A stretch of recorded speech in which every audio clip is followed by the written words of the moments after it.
In this video, we'll talk about how to write and identify sharp key signatures. Now that you already understand the concept of what a key signature is, we'll talk about how to use sharps to create those key signatures, or if you see a key signature with sharps, you'll be able to find out what that key signature is. So the first thing we need to do is understand what's called the order of the sharps. Now I'm going to write this out first, and then I'll explain what it means. The order of the sharps is this: F, C, G, D, A, E, B. What that means is that if you have a key signature that has only one sharp, that one sharp is always going to be F sharp. If you have a key signature that's going to have only two sharps, it's always going to be F, that's the first sharp, and C, that's the second sharp. Three sharps, F, C, G. If there are four sharps, F, C, G, D, and so on. This is true for any of what we call common practice period. Anything where basically traditional music theory applies. Yeah, there are some composers like Bartók who might invent their own key signatures, but that's its completely different system. This is going to work for the vast majority of anything you would ever expect to see. Now, let's see what that would actually look like. Let's suppose I have an instrument that's using a treble clef, like a flute or a trumpet or something like that. If there's only one sharp in the key signature, it will always be F sharp. And it will always be this F sharp, not this one. Now, if I were to have a note down here, that still is made automatically into an F sharp, because the key signature F sharp doesn't mean that only the F sharps on this line are F sharp. It means that all Fs are going to automatically become F sharp, unless I were to cancel it out with some kind of other accidental, like a natural sign or a flat, like this. This would tell me, oh, I'm canceling out the key signature. But if I don't have that, any F that I write will automatically become raised to F sharp. If I had a bass clef, it's pretty much the same exact concept, except it's going to be on this F, right? Because in bass clef, the F is in a different place than it would be in a treble clef. So it's always going to be here. If I had two sharps in my key signature, the next one would be here, F, C. Or if it were in bass clef, F, C. Now, before I explain how to identify what the actual key is, let's just talk about where these sharps go, because you can't just put them anywhere. I can't just put an F sharp here and a C sharp down here. And another important thing to point out is, even though my two sharps are F and C, it would be incorrect to write them C and F, right? That's just incorrect notation. So if I have three sharps, the third one, I'll do treble clef first, would be G. So F, C, G going up. D, now going down, A, E, and B. So you could think of it, the first two are kind of like up, down, F, C, G, D, then it goes down again, A, E, B. Why does it go down to A? Well, if I went up, down again, I'd start getting into a ledger line up here. And just to keep everything neat and to avoid having to use a ledger line, I'll keep everything in the staff by going down to A. Right? Bass clef, F, C, G, D, A, E, B. Gonna have up, down, down again, right? So I'm kind of following the treble clef. Up to E rather, and down to B. Now, if you have a grand staff, by the way, like this, you do have to have matching key signatures, unless you're doing something experimental. And again, there are composers like Charles Ives, for instance, in the 20th century, who might have something with two different key signatures at the same time. But chances are, if you did that, that's a mistake. You want to make sure that these are matching key signatures. Now, here's where things get a little bit more confusing. I'm going to make a double bar line just to indicate I'm moving on to a new section here. If I were to have, I'm going to go back to a key signature with just one sharp, like this. Let's say it's F sharp. Well, if this is a major key, and we'll worry about minor keys in a future video because it's a little bit different, but if this is a major key and I only have F sharp, the name of the key is G major. It's not F sharp, it's G major. G major has an F sharp. Here's another way to think about that. If I were to write out a G major scale, it would look like this. G, A, B, C, D, E, F sharp. Notice I'm not writing in the other sharp because it's already in the key signature, and G. This is a G major scale. So another way to think about a key signature is it's called G major because it has the same notes that would be in a G major scale.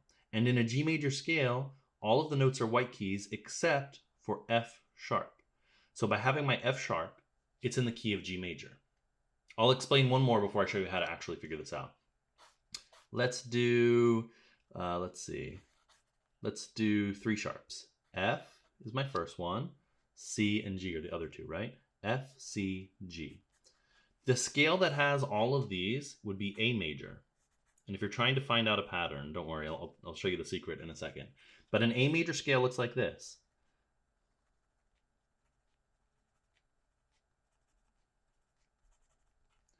So what that's saying is A, B, C sharp, D, E, F sharp, G sharp, and A. In other words, an A major scale has exactly 3 black keys. They are F, C, and G, right? There's F sharp, C sharp, and G sharp. It's called A major because that's the scale that would fit in this kind of key signature. Now, how do we actually identify this? Well, there's a trick, and this trick works with sharps. This does not work with flats. You have to watch that next video to figure out how to do it with flats. The trick with sharps is you've got to memorize this order of sharps. F, C, G, D, A, E, B. It's only 7 things. So it's actually not hard to memorize. That's the reason phone numbers have 7 digits, right? We should all be able to memorize 7 things. There are 7 letters. And what we're going to do is we're going to take the last sharp of our key signature. What do I mean by the last sharp? Well, in this key, the last sharp would be this one, F, C, G sharp.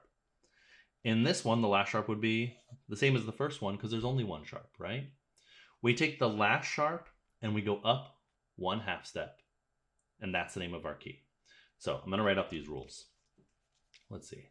Rule number 1, or step 1 rather. Take the last sharp. 2, go up 1/2 step. 3, not really a step, but you're already done. 3, that's your key. That's your major key anyhow. Again, we'll talk about minor keys in a future video. So how do we do that? Let's look at this example. The last sharp, step 1, take the last sharp, is G sharp. Up 1/2 step from G sharp is A. That's my key, A major. Let's take this one. Take your last sharp. Last sharp is F sharp. Go up 1/2 step. Up 1/2 step from F sharp is G. That's your key, G major, right? Here's another way to ask the same questions. Imagine, I'm not even going to write it out this time, just imagine that I had a key with 4 sharps. What would the key signature be? Well, if I have 4 sharps, it would be F, C, G, D. D is my last sharp. That's rule number 1, so step number 1. Step number 2, go up 1/2 step from D sharp. What is that? That's E. And that's my key. E major has 4 sharps. What if I said that there's a key signature that has 5 sharps? Well, our first 5 sharps would be F, C, G, D, A. Those are our 5 sharps. The last sharp there would be A sharp. F, C, G, D, A.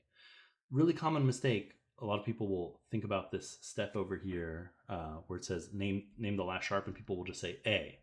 That's going to give you the wrong answer. You've got to say A sharp. I know it sounds like I'm being nitpicky, but I've seen so many students will just say A instead of A sharp, and they'll come up with the wrong answer. So the last sharp is A sharp. Go up 1/2 step from A sharp, right? And that would be B. B major has 1, 2, 3, 4, 5 sharps. F, C, G, D, A. One last thing about this. The last 2 of these keys are kind of tricky. And let's see why. Imagine now that I had a key with 6 sharps. 1, 2, 3, 4, 5, 6. The last sharp here would be E sharp. Why is that tricky? Well, let me take a little look at my keyboard cutout here again. Here's E. Well, E doesn't have a black key next to it. So when we say E sharp, it's enharmonically equivalent to F. So this is E sharp. Now what's 1/2 step up from E sharp? F sharp. F sharp major has 1, 2, 3, 4, 5, 6 sharps. You would have the same issue if you had all 7 sharps. I can't show you on this one, but I'll show you on this cutout over here. The last sharp would be B sharp. Remember, it's not B, it's B sharp. Well, here's B right over here. Next to B, there's no black key to the right of B, so B sharp is the same as C. Now this is B sharp, which means a half step up would be C sharp. So all 7 of these sharps together would give you a key of C sharp major. By the way, if there's no sharps or flats on the key signature, that's C major. There's no trick for that, just an easy one to memorize. If you see a completely empty key, all white keys, right, in your key signature, that's C major. All right, if you want to do a little self-check over here, why don't you answer this question in the comments? If you were to see a key signature that had only 2 sharps, what would those sharps be, and what key would you be in? So there's kind of 2 questions there. Again, if you had a key signature with 2 sharps, what would the key be, and what would those sharps be? If you found that video helpful, please click the subscribe button below to find more videos just like it.